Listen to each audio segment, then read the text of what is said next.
राष्ट्र र जनता बचाउनको लागि साथ दिनुहोस् यो सेना आन्दोलनलाई। तपाईँ हाम्रो हात पाखुरा मजबुत छ, त्यो डाँडामा खोसेर पनि मकै रोपेर पनि पेट भर्न सकिन्छ।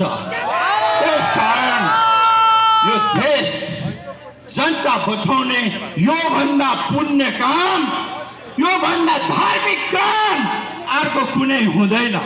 मेरा मित्रहरू, राष्ट्रवादी साथीहरूलाई यो पनि भन्न चाहन्छु, एकचोटि त मर्नु नै छ नि, जसले पनि जन्मेपछि मर्नुपर्छ। यो राष्ट्रमाताको लागि, यो विश्वको एक मात्र हिन्दू राष्ट्र कायम गरिकन मर्यो भने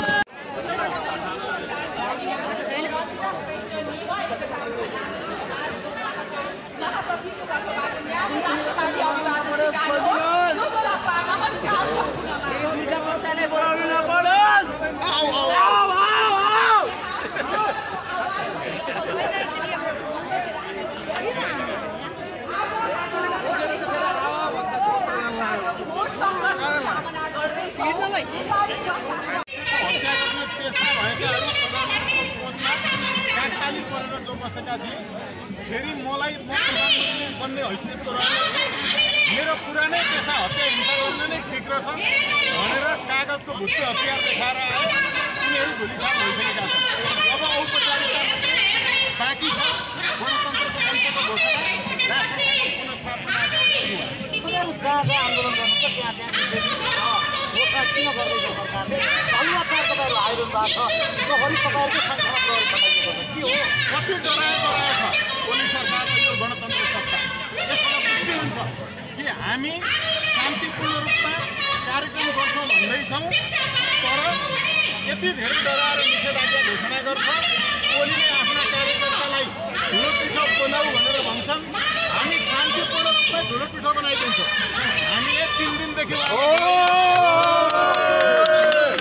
उहाँलाई हामीले जसरी बनायौँ त्यसबाट आकर्षित हुनुभएको छ, आत्तिनु भएको छ र यसरी उहाँहरू चाहिँ यो निषेधाज्ञा घोषणा गर्दै जानुभएको छ। र एउटा चुनौती दिन चाहन्छु, हत्यारा ओलीले, आतङ्कवादी ओलीले, यो ब्याङ्क लुटाहा चाहिँ प्रचण्डहरूले जसरी आफ्ना कार्यकर्ताहरूलाई बाघले झम्टिए जस्तो झम्टिएर यो देशभक्तहरूलाई, एनसीसी विरोधीहरूलाई, राजभक्तहरूलाई धुलो बनाऊ भनेर आदेश दिएका छन्। त्यस्तो आदेश यो संयुक्त जनआन्दोलन समितिले दियो भने, त्यस्तो आदेश हाम्रो राजाबाट आयो भने हामी 1 सेकेन्डमा ध्वस्त गरिदिन्छौँ। यो सबै 1 सेकेन्डमा लाग्दैन। ओलीले उनका कार्यकर्तालाई दिएको आदेश आदेश जस्तो राजाबाट हामीलाई आदेश आउने भने हामी एक सेकेन्डमा ध्वस्त गरिदिन्छौँ। भनेको काठमाडौँ यसरी नै ठाउँ ठाउँ निषेधित क्षेत्र घोषणा भयो भने के गर्नुहुन्छ? आन्दोलन कहाँ गर्नुहुन्छ? यो निषेधित क्षेत्र हुँदाखेरि ओलीले कहाँबाट गाडी चलाएर हिँड्दा रहेछन् हामी हेर्छौँ त्यो। र हामी चाहन्छौँ हामीले नेपाल बन्द गर्नु पूर्वै सरकारले पुरै नेपाललाई निषेधित क्षेत्र घोषणा गरौँ। हामी यो चाहन्छौँ, चुनौती दिन चाहन्छौँ, यो गरोस् सरकार। भनेको अहिले तपाईँहरूका आन्दोलनमा सहभागीहरूलाई पनि बाटैमा रोक्ने, उहाँहरूलाई आउन नदिने खालका गतिविधि भयो भन्ने सुन्नमा आएको छ। यसलाई कसरी लिनुभएको छ? आजै मात्रै पनि शान्ति वाटिकादेखि यहाँसम्म आइपुग्दा यो कार्यक्रममा